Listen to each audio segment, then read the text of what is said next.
When you meet with a government buyer, they'll expect you to hand them a one-page document called a capabilities statement, and they'll expect it to contain certain information. And when you call a buyer, chances are they'll say to you, email me your capabilities statement. That's why we want to have it ready, and it needs to contain the specific information they're looking for. So just give me 6 minutes and you'll know how to build your capabilities statement. And let me show you this. The government tells us exactly the 5 things they want us to include in our capabilities statement. Now, what I always did was I created the capability statement myself using Word.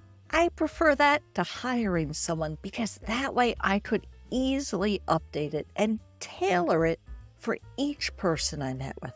But also, you'll want to PDF it and put it on your website and your SBA profile. We'll get to that.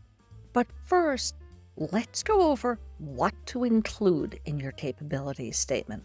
At the top of the page, write capabilities statement and then put in your name, phone number, and email address. Now let's walk through those 5 things the government tells us to include. First is your core competencies. This is what you do, the service or products you sell. Remember, a contracting officer might be getting hundreds of these from different companies, everything from construction firms to management consulting firms to manufacturers, and they need to be able to quickly understand what you do. These days, I recommend using a short sentence describing your company's expertise, followed by bullet points with keywords, because most likely someone isn't going to take the time to read a long paragraph. The next section is your differentiators. What sets you apart from other companies in your field?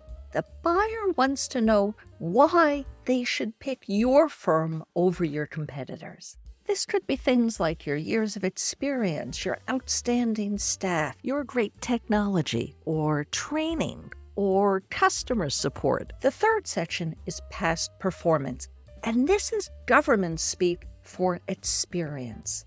The government wants to know whether you have the experience needed to perform on a contract.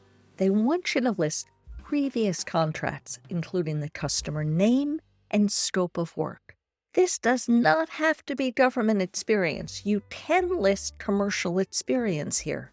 Ideally, for the version you hand to buyers when you meet with them, you'll include the contract details and the contact information for your references. But many people don't want to include that information in the PDF version they post online.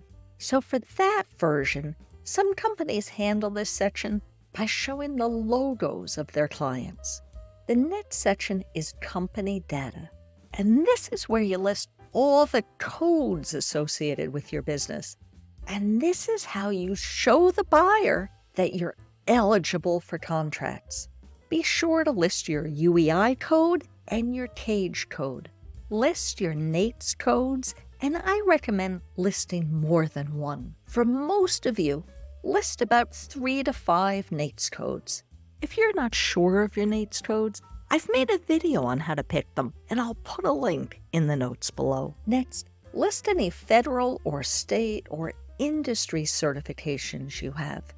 And if you accept credit and purchase cards, list that here. And then be sure the document includes your contact information, including your company's website and address. Now let's talk about layout and design. I'm showing you here a bunch of different capability statements that I found posted online. You'll want your capability statement to match your company's branding, your logo, and colors. But by far, the most important thing is that it's easy to read. Keep it to one page, use bullets with keywords rather than long paragraphs, and use a font large enough to be easily read. And then do this test. If someone just glances at it, will they find the information they're looking for? For design ideas, take a look at the capability statements your competitors have posted online. Those will give you an idea of what's typical in your industry. Once you've made your capability statement, save it as a PDF so you can email it to everyone you meet, and name the file with your company name and the words capabilities statement.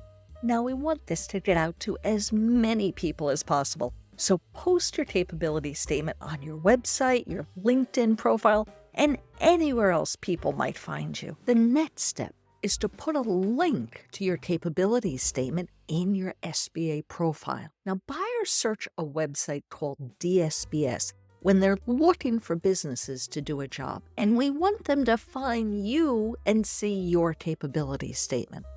In the old days, we created our profile from the SAM website, but they changed it, and now we have to use the SBA Connect website. To learn how to create your profile and link your capabilities statement, watch this video next so buyers find you when they're searching for someone to do a job. Thanks for watching. See you in the next video.